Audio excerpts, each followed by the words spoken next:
This video is brought to you by Ergonoffice, a premium sit-stand desk brand whose mission is to optimize the well-being of office workers. So if you're looking to take care of your body better at work, then click on the link in the description.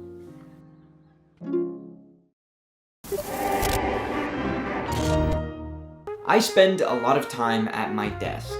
I typically describe myself as an active person, but as YouTube has gotten busier, I find myself at my computer more and more and more. On days when I'm editing, I can easily work 8 to 12 hours parked in my chair, and on top of that, there's all the other times I'm sitting down too. And I'm not alone. More people in the Western world have desk jobs now than ever before. In the US, it's estimated that physically active jobs only make up 20% of the workforce compared to 50% in 1960. That combined with the activity changes in our day-to-day lives means that as a society, we sit way more than we used to. So I went to meet Scott, an RMT, to find out how all this sitting is affecting our bodies. I don't really know where to start.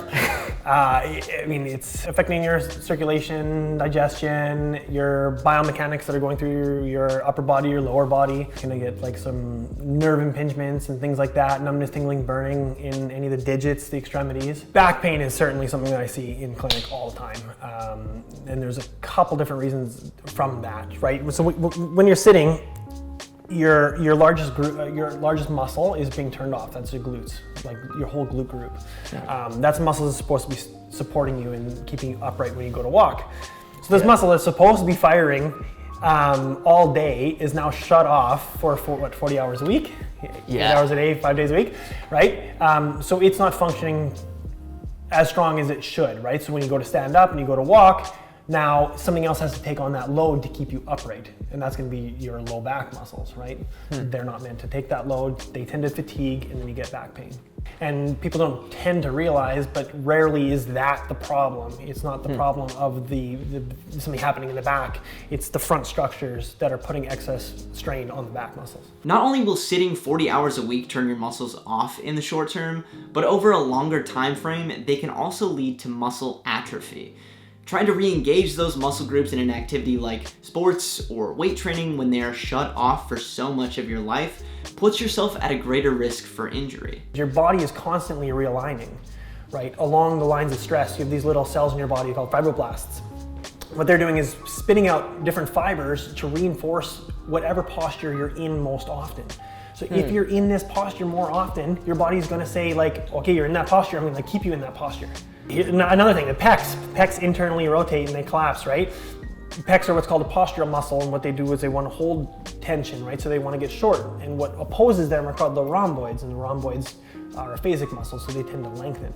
So this power imbalance has the shoulder kind of rolling forward already, but then when we're sitting on our desk, we're already collapsed and rolling forward. And then you go to stand up or do anything that you want to do some sport because you want to get in shape. So you want to go, you hit the bench, right? You'll start, and then you start feeling this pinch in your shoulder. That's probably because your shoulder is now internally rotated and protracted, and you go to roll up, and suddenly that part of the bone is not clearing the space that it needs to clear, and then you end up pinching all these structures in here. Rushing into physical activity after sitting for long periods may do more harm than good, but at the same time, back pain and muscle stiffness will only increase more if you stay inactive after leaving the office. In a recent paper published in NCBI, the authors recommended light to moderate aerobic activity as a means of combating lower back pain. This can include full body exercises like rowing or swimming to re-engage your relaxed muscles as a warm-up. Additionally, you want core stabilizing and muscle strengthening exercises to combat the areas of the body that might be inactive throughout your day.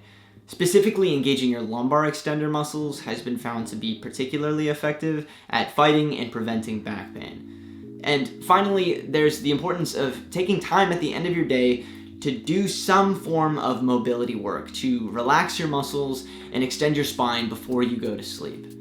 But outside of physical exercises, what are some things we can do during the workday to make sure we're taking care of our posture? The biggest thing you can do is take regular breaks. Get up. I encourage people to drink more water. Generally, people don't drink enough water as is. Drinking lots of water is going to be good for everything, right? It encourages movement and hydration of the tissues and things like that. So what happens when you drink a glass of water every 20 minutes, you're going to have to pee.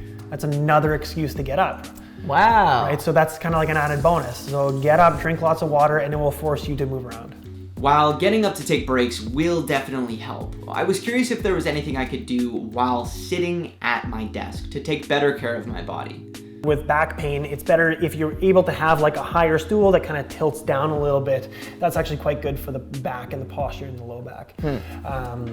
Making sure that all of your joints are basically at 90 degrees, right? So making sure that your surface, whatever you're using, your keyboard and your mouse is not way out here and you're reaching, you bring it back. Make sure that your monitor is not low and you have to crane your head down and tilt your head forward, right? So put it up in a couple phone books, if those still exist. Yeah.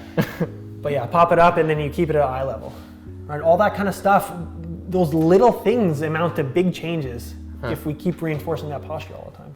Recently, I've made the switch from my poorly structured desk setup here in my apartment to a new sit-stand desk from Office, who have been kind enough to actually sponsor today's video.